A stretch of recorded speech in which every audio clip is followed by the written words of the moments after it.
Ayan, good morning mga boss. Panibagong araw na naman. Pabalik tayo sa Pampanga.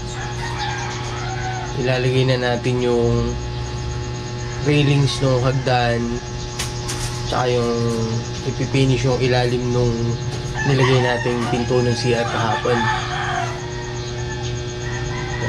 Hinihintay ko lang si Tito Alan para makaalis na. Wala pa siya. Ay, dito na kami sa kanto. Dito dito sa San.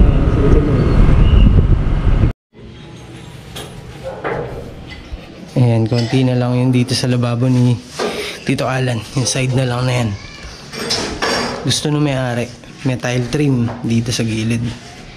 Yung aluminum. Ganda. Dapat sana naka 45 lang siya. Tapos epoxy yung gilid. Gusto nung may-ari, tile trim na lang. Palagay na rin yung faucet niya.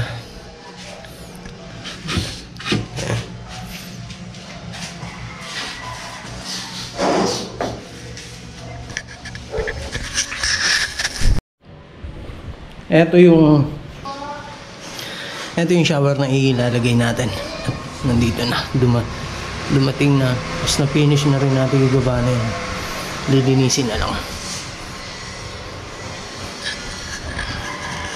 Nakalagay na rin pinto, handle. Ayan, ganyan lang siya.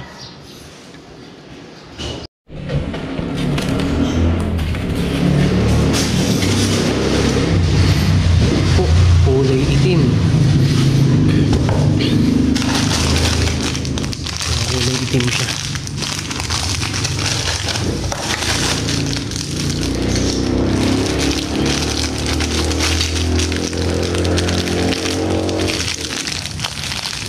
Pininturahan lang. Hindi siya yung talagang stainless na may kulay itim. Meron kasing stainless siya pero itim. Ito pininturahan lang siya. Kitang kita sa bakal niya na pintura lang.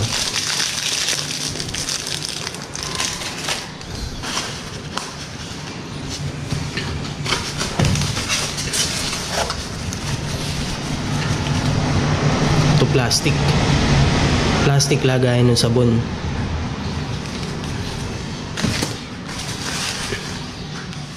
Yan muna natin. Ayan, i-assemble na natin, na ibarena na natin. Hindi ko na pinakita kasi medyo maingay yung barena natin, lalo na kulob dito sa may CR. Siyan dito. Ayan. Ayan siya. Lalagay muna natin para mailagay na natin siya dito sa taas. Ayan. Yung dito na lang, yung telephone shower, tsaka yung lagay niya ng sabon. Kaya lang kailangan niya ng isang angle bulb, tapos gaganyan siya rito.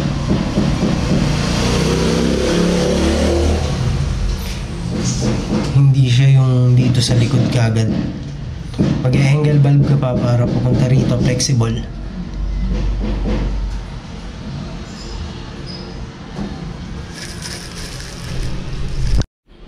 Yan, nailagay na. Tapos na pati yung lagay niya ng sabon. Nilagay na natin. Tapos telephone shower, yung main.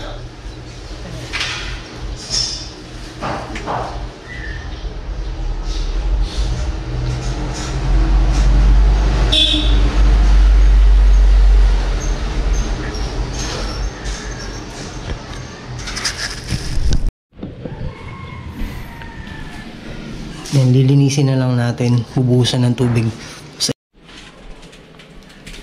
Ayan, nilayout na natin yung gagawin natin dito. Guhit na yan. Ganyan siya. Ganun. Hanggang sa taas. Hanggang sa taas na yan. para hindi na makita yung PVC na to.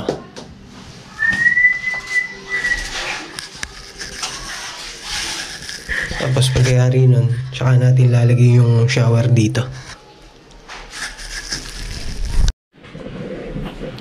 Ayan yung ilalagay natin dito.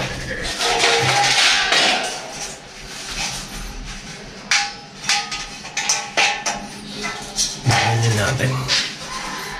Tapos dito natin i-reveach yung Python board. Python board na lang itatakip natin dito. Pwede rin namang i-tiles yun. Pag nailagay na yung Python board, pwede pa rin siyang i-tiles.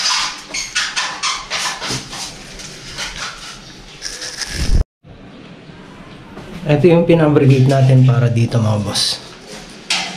Pinabrigate ko na siya sa baba. Tapos ilalagay na lang siya. Kapag ganyan siya, tapos Hardiflex or Python board. Yan. Tatakip na siya dito. Ganyan sa taas na yan. Tapos kisame na.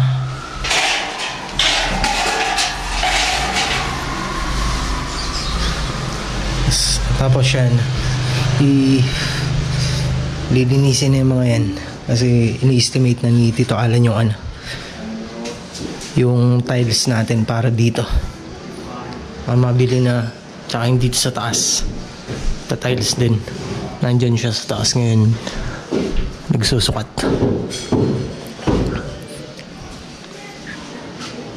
Ito, malinis na.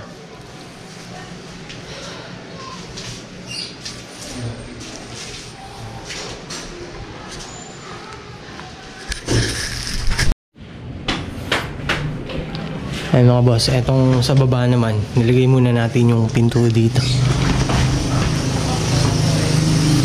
Tapos yan, siguro bukas na lang natin ilalagay kasi estimate muna natin lahat ng tiles na kailangan. Pati yung double wall, yan, estimate na rin natin. Double wall sa taas.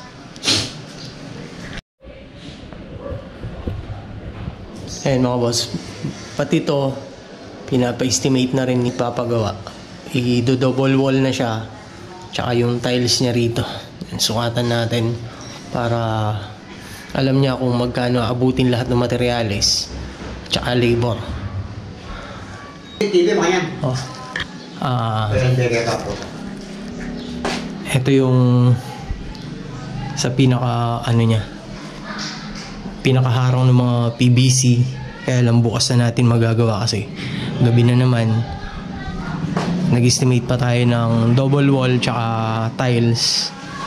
Pagka nagkasundo, pediretso ulit natin. Ayan.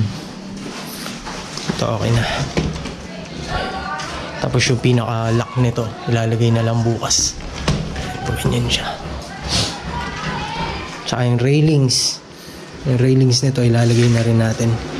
Hindi rin muna na nilalabas to kasi may pinapagawa pa rito. Harangan yun dyan sa taas. Dapat dyan tatanggalin, kaya lang hindi pa makapag-decide kasi hindi alam kung anong ilalagay na pinto. Kung stainless na grills or plate siya na stainless. Pero para safety na muna dito sa likod, lalagyan na muna ng harang dyan, sintada.